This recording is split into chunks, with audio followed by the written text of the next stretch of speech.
This is an ITG special presentation. On this edition of ITG, how and when did Rich Rodriguez's pass-happy run-and-shoot offense transform into one of the most consistently productive rushing schemes in the history of the game?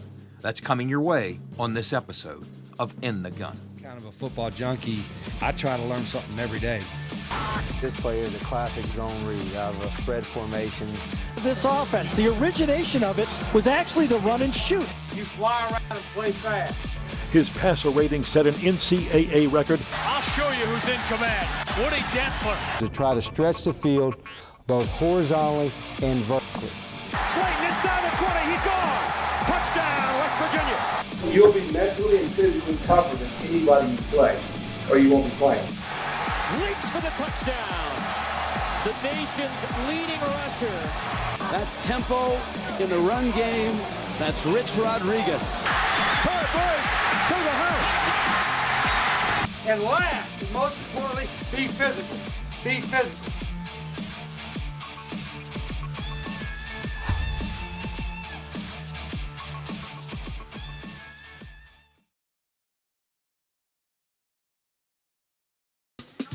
Just another Saturday here for the beloved Mountaineers. But folks in these parts are saying this is the biggest college football game we've ever hosted. November 20th, 1993, the eyes of the college football world were on Mountaineer Field as a record crowd of 70,000 plus packed the house to watch Don Nehlen's unbeaten Mountaineers knock off the number 4 ranked Miami Hurricanes. West Virginia in large part won the game because it dominated in the trenches, outrushing the Canes 185 yards to 61.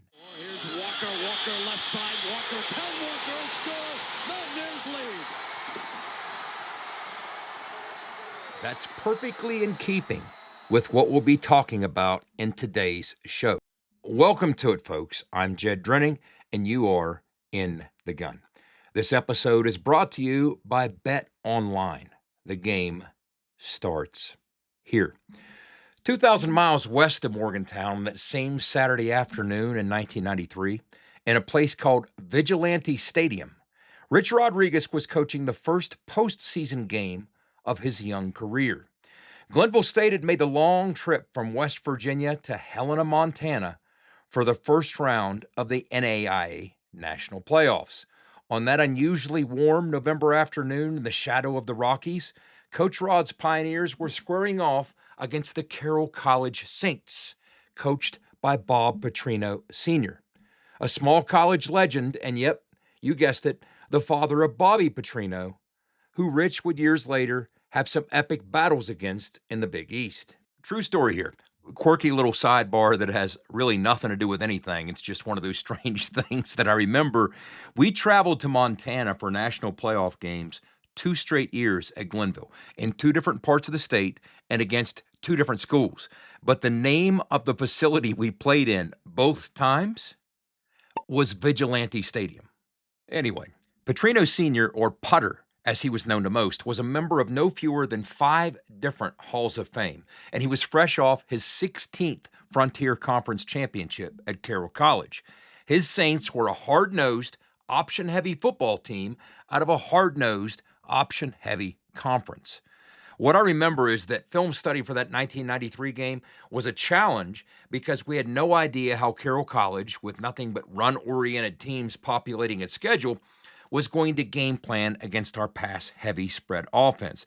We had virtually no frame of reference. As was often the case, we made a video cut-up of all the 3rd and long situations their defense faced, as that was about the only time most offenses back in those days were inclined to deploy the 4 receiver sets we used on a regular basis. We studied that to show what coverages and personnel changes Carroll College might show in passing situations, but it really was a shot in the dark. In short, we figured we had to be ready for everything. So on the first play from scrimmage, we had a high-low pass concept dialed up that we called 63 Y choice F sneak. We took the strong side slot, sent him on a choice route, usually resulted in an offset about 10 to 12 yards upfield. Underneath that, we would work the fullback into the flat. This was one of those route combinations that was effective against man or against zone. Effective against man because it gave our slot and the fullback options to get open and get open quickly and give me quick answer throws if they brought pressure or blitzed. And effective against zone because I could take the defender to that side and high-low that defender and play off of what he did. But in this instance, before the ball was even snapped, Carroll College, their defensive intentions became apparent. They started the game in a nickel package with a 3-man front and a drop 8 look behind it. It wasn't all that unusual for us to throw the ball against that many defenders trying to clog up the zone, so I went ahead and started into my cadence. But as I did, I saw to my left their boundary end started creeping out of the box toward that weak flat. It suddenly struck me that they were actually about to start the game in a junked-up coverage that included 9 defenders dropping to defend the pass. It was a haywire look that we hadn't seen out of them on video. The only thing I was sure of was I didn't want to start the game by blindly throwing into whatever it was they were doing with that coverage. Instead, I weighed my options and did something I almost never did. I checked into a running play. I abandoned the pass concept we initially called in favor of a dart, a gap scheme run with our fullback that would attack the weak side of the defense, the same weak side being vacated by that edge rusher who was not so subtly creeping into coverage. It gave us a chance to outnumber them at the point of attack. Our fullback found a crease for a nice pickup, and suddenly we were ahead of schedule with a 2nd and short. Coach Rod liked what he saw because he went back to the well with another running play on 2nd down, and it yielded another nice chunk. We didn't realize it yet, but those first couple running plays had set the tone for how that playoff game would go, while also serving as a quick peek into what Rich's major college offense would one day look like. We'll get back to Vigilante Stadium in a minute, but first, if you enjoy the show, please remember to hit the like button and subscribe. And of course, be sure to do business with those who are doing business with us here at ITG. That includes our friend J.R. Toothman and his fine crew at Toothman Ford in Grafton. We all know that cars cost less in Grafton. Also a shout out to Fortis and our buddy Rick Lewis. For roof performance and financial certainty guaranteed, be sure to visit fortis.us.com. And a tip of the cap to Tim Johnston and Company at Johnston Equipment. Be sure to visit them on Route 33 between Weston and Buchanan or online at johnstoneq.com. We entered that game in Montana with one of the most aggressive passing offenses in the country, and the Carroll College defense game planned accordingly. They dared us to throw into heavy numbers, maybe even double dog dared us, but we didn't take the bait, at least not before feeling them out. Instead, we did something we hadn't done our entire time at Glenville up to that point. We ran the ball with enough persistence and production that it forced them to adjust to our ground game. When they did, we reverted to form and carved them up through the air. This song and dance continued for the balance of 60 minutes. Coach Rod went back and forth between the pass and run, staying a step ahead with his play calling all afternoon. By the time the dust settled, we had a decisive win over Carroll College and had piled up nearly 640 yards of offense. The unusual part was that 275 of those yards had come on the ground. That was paced by a 175-yard effort from our fullback Shane Haddix, who played lights out that day. Rushing numbers that robust didn't typically show up in our box scores back in those days. Don't get me wrong, even in those early years, we weren't entirely one-dimensional. Sure, the first year we installed the system, we probably threw the ball 70% of the time. But by year 3, we were better equipped to play a more balanced version of football when needed, be it because of game situations that dictated chewing some clock, or even sometimes because of the weather. Coach Rod had systematically added pieces to the offense that provided versatility and helped foster a more dependable running game. By that 93 season, my senior year, we had installed 20 personnel, which included multiple backs that we would use in formations like rip max, our split backs look in the shotgun, or even rip I, a more traditional under center I formation. We also by then had introduced T formations that included a tight end. Part of what facilitated that addition in those early years was a 6'3", 230-pound hybrid playmaker from Boynton Beach, Florida named Walter Wilbon. Bonbon, we called him. Walt could move well enough to split out wide and play X, while also being physical enough to move down inside to the tight end spot, allowing us to throw multiple looks at a defense without shuffling different personnel on and off the field. Having a guy like Walt Wilbon gave us personnel flexibility without the expense of slowing down our tempo. For example, we could switch from 10 personnel, 1 back and 4 wides, on 1 down to 11 personnel, 1 back, 1 tight end, and 3 wides on the next down without substituting. This was difficult to defend. With 6'5", 250-pound tight end Sean Brown, we saw Coach Rod years later still deploying this tactic at Jack State. Off to the end zone, wide open is Sean Brown, the tight end. Like Walt Wilbon, Brown was big enough to hold his own in the run game and athletic enough to provide a threat at multiple receiver spots. Watch the succession of 4 straight plays Jack State ran against Eastern Kentucky a few years back, at an up-tempo pace and without subbing any personnel. Despite a tight end being on the field, Jack State rolls with basically a 4 wides look. Tight end or not by trade, Brown's alignment out wide into the boundary here gives this the vibe of a 10 personnel look. The defense responds with a soft cushion, and Brown makes the grab underneath for a nice pickup. The Gamecocks hustle to the line, this time with Brown kicking back into a heavy wing behind the outside shoulder of the left tackle. On the snap, he crosses over to deliver a block on a split zone run concept. Same thing on the next snap. Brown is back into the wing, blocking for the ground game again. After another quick first down, Jack State, with the same personnel on the field, scatters into a 4 wides trips look to the field, with Brown, all 250 pounds of him, perched in the outside slot. And here is where the wheat really is separated from the chaff, and a tight end with this skill set truly makes a difference. Brown crosses the nickelback's face and beats him up the hash, using his large frame to haul in a big catch off play action for 30 yards. A guy this size who can threaten the seam of a defense like this is exactly the kind of versatility at the position that makes all this possible.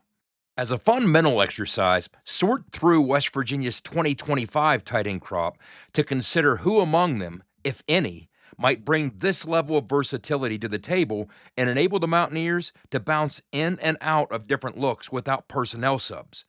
Dudes with this skill set don't grow on trees. These wrinkles, all the way up to traditional pro personnel groupings that featured 2 backs and a tight end on the field together, contributed to our ability to run the football more effectively in various situations. In fact, during that 93 regular season, we'd actually produced a 1,000-yard rusher and averaged a respectable 160 yards per game running the football. Not bad for a team that's ground game had typically included a steady diet of draw plays, slot reverses, and an occasional speed option. We'd run the ball before, but that day in Montana was different. It was the first time our ground game might have actually paved the way to a big win. And that was a game changer.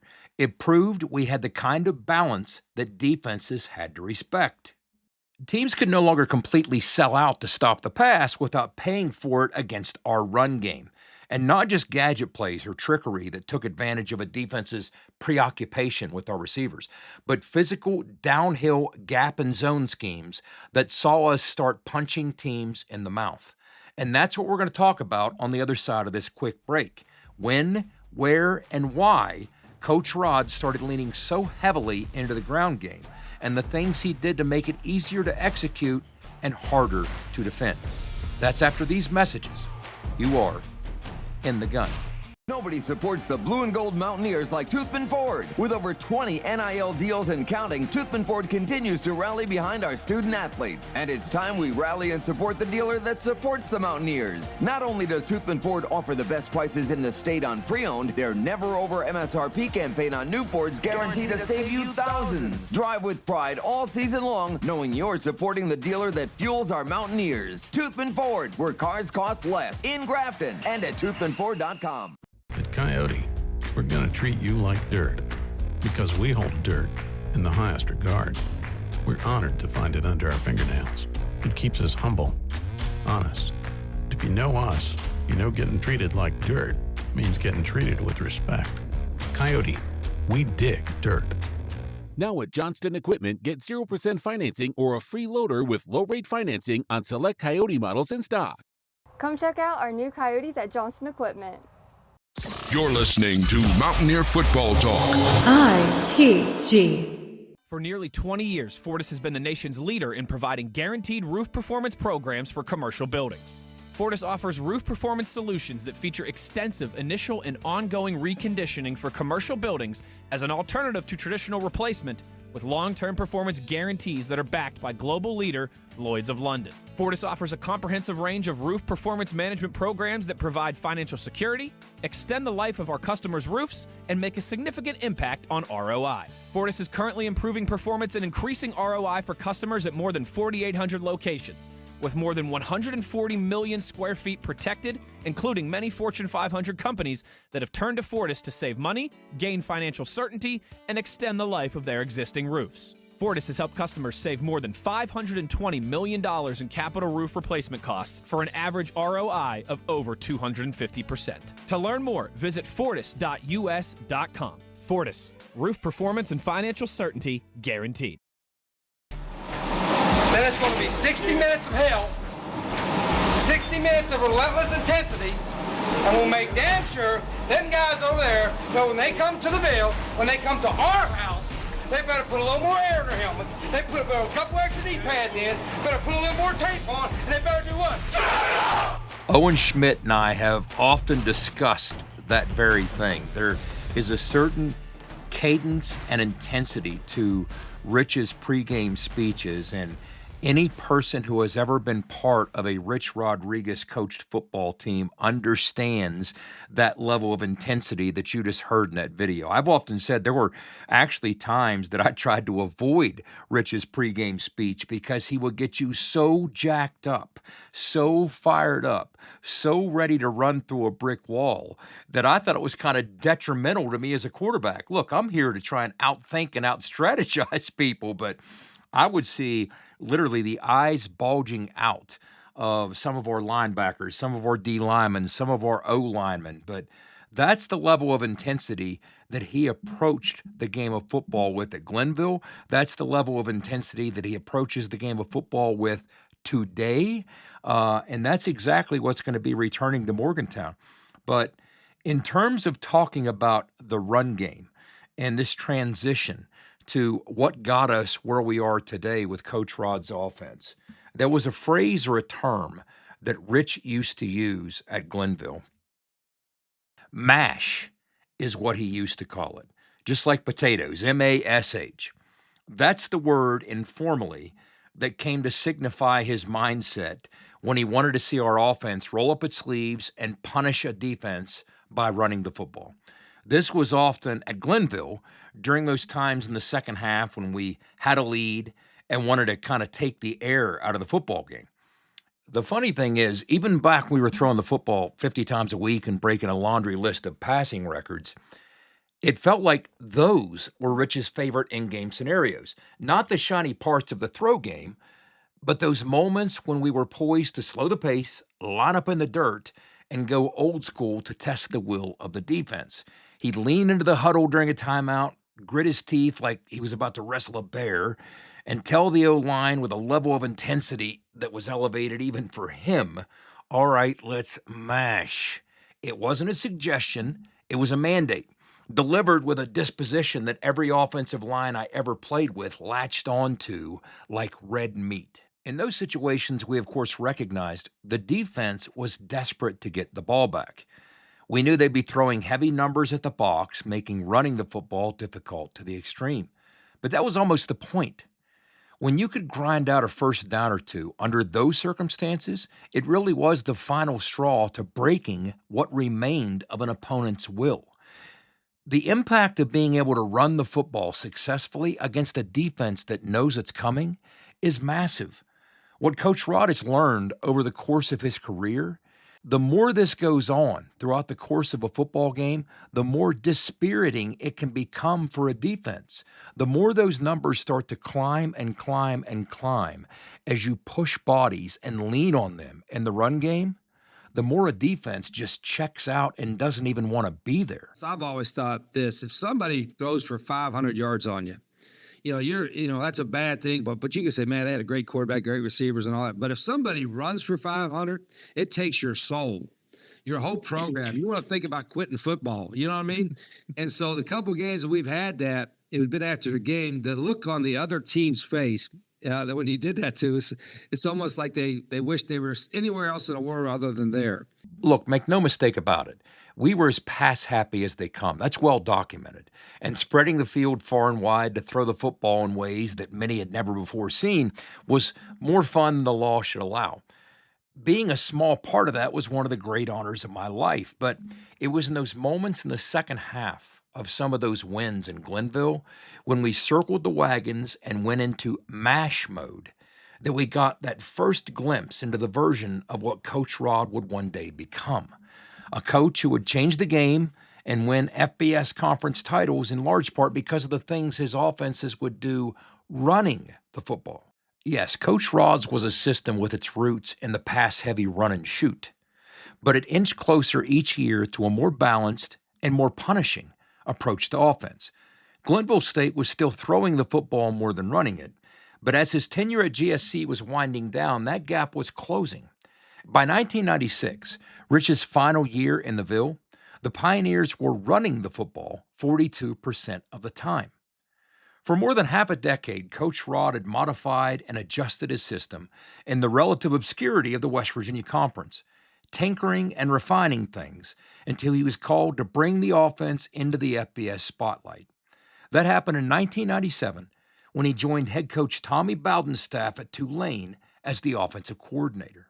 In New Orleans, he catered to the dual-threat talents of quarterback Sean King, maintaining the downfield passing threat of the offense while expanding the quarterback run game and maximizing the zone read innovation he'd stumbled across at Glenville.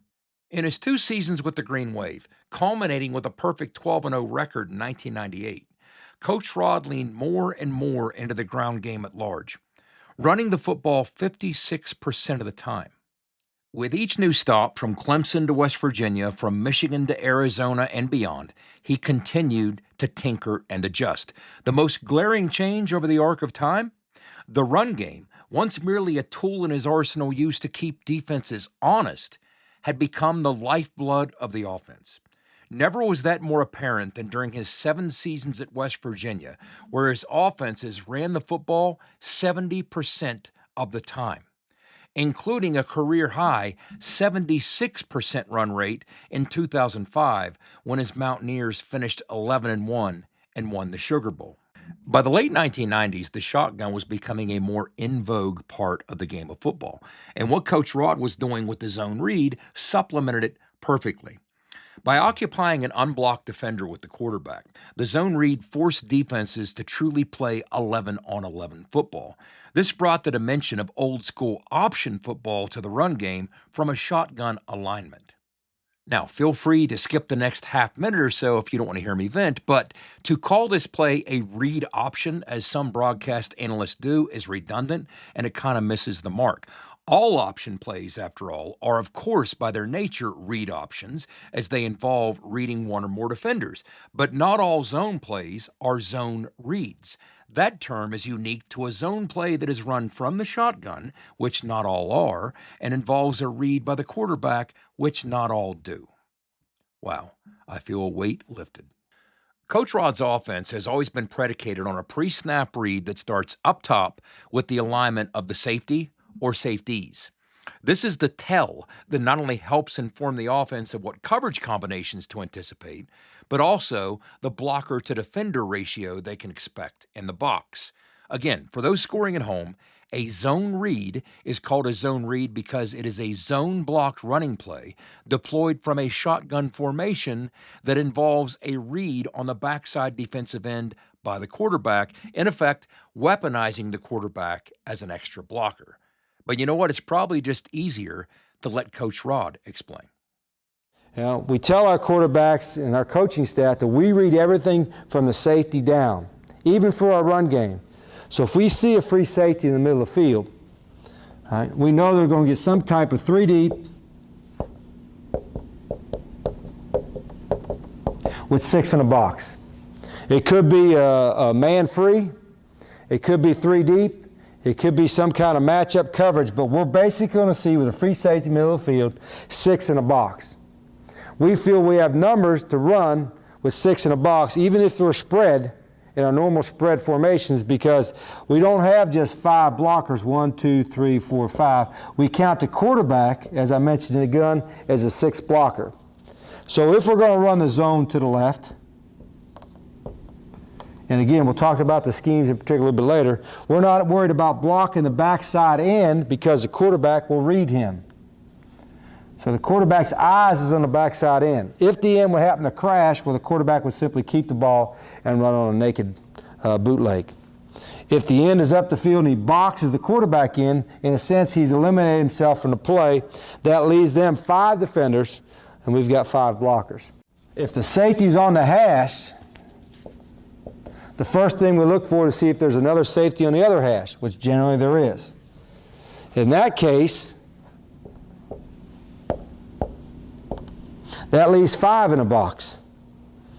With 5 in a box, we know we only have to block 4. Because again, we're not going to block the backside end. By doing that, now we have them outnumbered. 1, 2, 3, 4, 5 to 4. All right, now we should have a big play.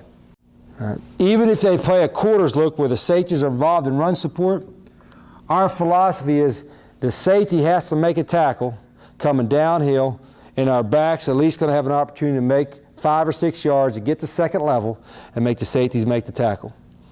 So we don't see this as much because we've had success in the run game. If they bring them all down and put everybody in the box, both safeties, all right, now we have to do something on a perimeter run, or we got to throw the football. You know, one of the best parts about watching that is recognizing that that's clinic tape that's nearly 20 years old. So Coach Rod has a couple decades worth of tweaks that aren't even on the board there. So he's been at this for a good while, refining these things. And oh, by the way, bonus points if you've ever noticed that the zone read is actually the play diagram featured on our ITG logo. At any rate, the copycat nature of the game quickly kicked in somewhere around probably the early 2000s, with teams across the country not just installing this same scheme, but grafting the read element of the play onto other run concepts in the shotgun, from counter read to read sweep and power read, which Rich employed effectively himself with quarterback Woody Dantzler at Clemson. When an innovation takes football by storm, it doesn't take long for it to climb to the highest level of the game. In a 2020 feature for Pro Football Focus, Seth Galina referenced track data that reflected the zone read's proliferation at the pro level. According to that data set, in 2006, there were only 75 rush attempts in the NFL that would be considered zone read. That number had exploded to over 1,000 by the 2014 season. The zone read and its read counterparts that followed changed the game by changing the way that offenses can run the football out of the shotgun. And through the years, Coach Rod continued to craft that running game to work in harmony with his other favorite weapon of choice, tempo. The base of going with the tempo, trying to have conditioning be a factor early in the game, and try to dictate the pace, that part's never changed. The run game has really evolved. The zone scheme ultimately became a mainstay in Rich's running game as it proved to be a perfect complement to the fast pace he deployed. Defenses were so often scrambling to get lined up against the tempo of the offense, Why not make things easier for the offensive line to identify their assignments? Blocking a zone or an area instead of a specific man was much more efficient considering how often defenders were out of position when the ball was being snapped. Can we play at that pace in a run game?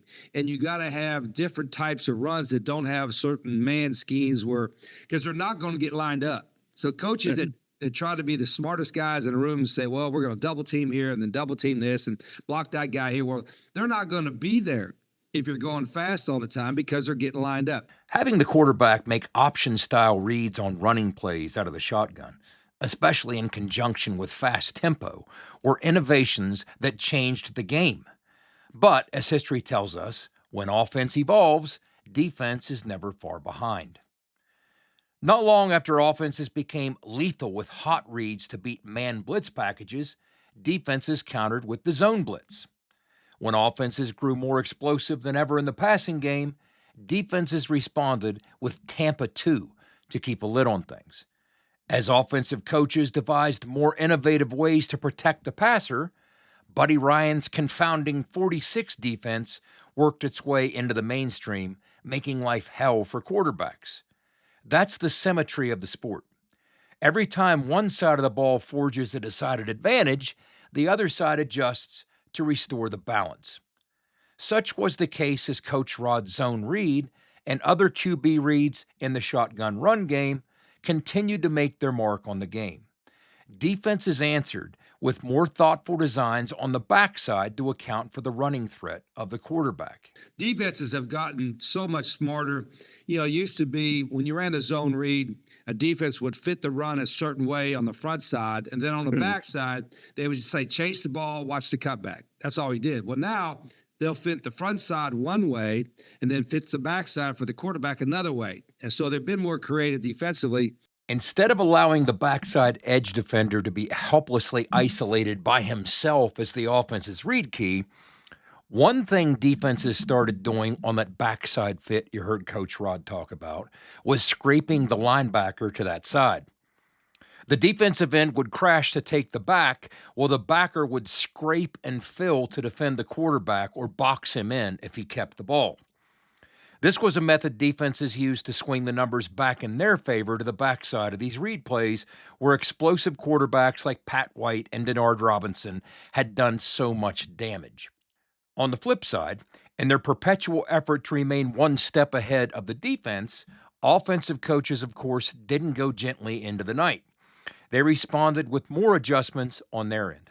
As Rick Neuheisel explains for CBS Sports, Coach Rod's counterpoint to this defensive wrinkle against the zone read at Arizona was to add an extra blocker to the quarterback's side of the play. Look back a year ago at what B.J. Denker, the quarterback a year ago for Arizona, did against Colorado. Here's the same formation. They're going to take the wing and take him outside, what we call an arc block, outside onto the fourth defender to the bottom of the screen. You're going to see him come out, and now B.J. Denker reads the end-of-line defender. He comes down to take the running back, and B.J. Denker is off to the races. Away he goes. But Rich doesn't stop with just one extra blocker. There are times on these read plays out of the gun that he adds multiple blockers. At Ole Miss, he called them surfers. He adds them to the backside to help clear the road for the quarterback. You see on this call by Rich at Ole Miss back in 2019 against Vanderbilt, John Reese Plumlee busts a big play behind two surfers, in this case, the fullback from one side and an H-back playing in the wing to the other side. There have even been shotgun reads by Rich's quarterbacks in recent years that included as many as 3 surfers on the backside of the play. He'll dial up whatever numbers to that side that the situation dictates. Another way the defense will counter to get the numbers they want against the quarterback is aggressive run support from a second or third level safety to the backside fit of the zone read. The defensive end crashes in pursuit of the back, and when the quarterback pulls the football to take off, the extra defender is triggered downhill as a containment run fitter. This is where the run-pass option elements attached to the zone read often come into play, as the offense will look to throw the football into the area of the defense vacated by the over-the-top defender.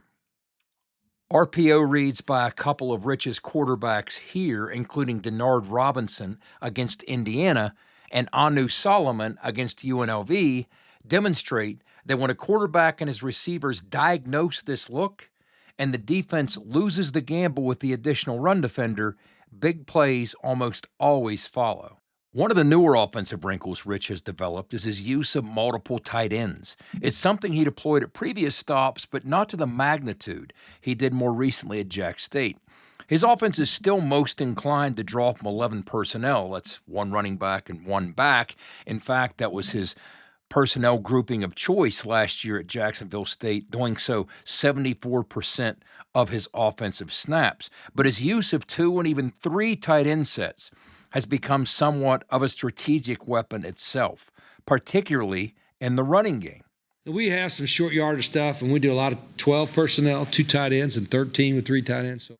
His base 12 personnel formation places a receiver to each side up on the line of scrimmage and sets each tight end off the ball in a wing spot behind the outside shoulder of the tackles to each side. A balanced look that retains 5 eligible receivers and enables both tight ends to move in multiple directions, including backside to seal things off. The next look gets more creative, setting both tight ends off the line side by side in wing spots. This too keeps 5 eligible pass catchers in the mix while creating 2 extra gaps for the defense to deal with to the strong side, and lends itself to a ton of possibilities from a blocking angle standpoint. Then there's this 13 personnel grouping that involves 3 tight ends, also all to the same side, with one of them attached and the other 2 behind him in side-by-side wing positions. The impact that having so many moving parts at the point of attack has in the run game can spell chaos for a defense. Let's take a look at the even set in action against Southern Miss. With a heavy wing to each side, Jack State easily scores on a zone play with one of the tight ends crossing over to seal off the backside pursuit. Another look at that same balanced set with 2 tight ends here against Kennesaw State. This time the wing away from the running back crosses over, bringing bad intentions with him and helps create daylight to the play side to spring the runner. Now, how about those double wings aligned to the same side of the formation?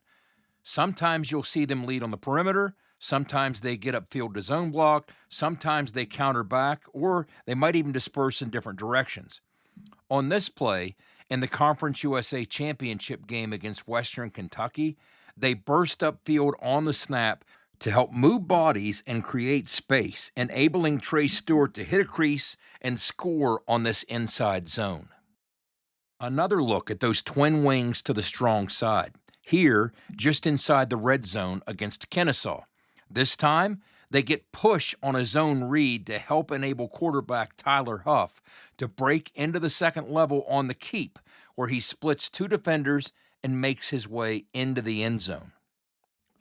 Same game, another double wing to the strength look in the red zone. This time, both tight ends pull to the perimeter, leading the way for the front side of a read counter. In doing so, they bring second and third level defenders with them as Tyler Huff keeps the football going the other way and, behind a couple pulling O-linemen, goes untouched for the score. On first down, play fake, Huff's got it. Huff's got green grass in front of him. Touchdown, Jacksonville State. He's in again. Multiple tight end looks were effective weapons for Rich at Jacksonville last year, but he picked his spots. 12 personnel, 2 tight ends, only accounted for 20% of the Gamecocks' overall rushing attempts, but Jack State led the nation in rushing touchdowns out of this personnel grouping with 21. When Jack State deployed 13 personnel, 3 tight ends, they were even more effective. A staggering 52% of their rushing attempts from this grouping reached the end zone. The Gamecocks racked up 13 touchdowns from 3 tight end looks, number 2 in the nation. And of course, what fun would all these creative, multiple tight end sets be if you couldn't take full advantage of the fear the run game put into defenses by dialing up an innovative pass concept or two? Watch Sean Brown from an attached tight end spot in this 13 personnel look. As Tyler Huff play fakes behind him, quickly drawing the defense up to the ball, Brown slips through and works his way across the end zone toward the back pylon. Huff, rolling to that side off the fake, spots him for an easy score. Rich's creative use of multiple tight end sets was an instrumental part of Jacksonville State's offensive success last year, and it got the attention of more than just defensive coordinators. Check out this conversation on friend of the show Cody Alexander's Match Quarters podcast and the glowing review of Rich's double wing tight end looks by analyst Dan Casey. One team that had just an inordinate amount of success with it last year would be Jacksonville State, Rich Rod. The double wing stuff that I'm referring to is basically you get in 12 personnel, you bring two tight ends into the game, but instead of attaching one of those to the line of scrimmage like a tight end wing look, you're basically stepping both of them off the football, stepping both receivers on the football, and you're always in some sort of like a trip set. And then what you're doing is opening up just a plethora of run game options with that. So you can run your zone read. You know, Rich Rod's obviously famous for the zone read back to the Steve Slayton, Pat White days at West Virginia, but even before that at Glenville State. And then so you can run your inside zone read and double bluff, bring both guys across and get out on an overhang and potentially, you know, whoever's fitting additionally on the run game. And one of the things that I've seen is when you're running double bluffs or double arcs with these guys, I think defenses are so good at vicing these blockers and kind of squeezing that. When you have two blockers out, what you're seeing a lot of times is almost like them working a quad block or like a double team up to the second level. So they're getting some movement, keeping that quarterback clean. So yeah, you got your double bluff, you got your double arc, you've got your, I call it YY counter or counter solid, where you're basically kicking out with the first guy, wrapping with the second guy. The whole offensive line's kind of staying in sequence. You can, double arc with the bash stuff. I mean, it was so much fun to watch that Jacksonville State run game because you're just like, man, they have so many run game options off of this look. All of this has contributed to the enduring success of Coach Rod's ground game over the years. Innovation and creativity always help, as they do with any productive venture in the game of football that stands the test of time. But in point of fact, what truly sets Rich's rushing attack apart from others isn't formations or even schemes. It's not the aiming point the back is coached to target when running the inside zone or what the quarterback's first step is on power read. The secret sauce is less tricky than that. Simply put, it's the buy-in. Talented and willing players instilled with genuine toughness and a relentless commitment to having a hard edge that outlasts an opponent. When your receivers are eager to do the thankless dirty work it takes to spring ball carriers, and everyone from your reserve offensive line to the fourth back on your depth chart is teeming with the unshakable faith that hacking away at any brick wall long enough will eventually send that wall crashing down, then you're ready. When every player is fully bought in and hungry to earn every inch on every snap for the balance of 60 minutes, you're on your way to running the football like a Rich Rodriguez-coached offense runs the football. Well, there you have it. When Coach Rod's Mountaineers tee it up this fall, rest assured you'll see them going fast and running the football a lot. Some of it will look like what you saw the last time Rich was in town 18 years ago, but some of it won't. Parts of it will be new to you, but more importantly, it'll be new to Big 12 defenses. Here's hoping we spend a lot of Saturday afternoons in 2025 the same way we spent that plane ride home from a playoff game in Montana back in 1993.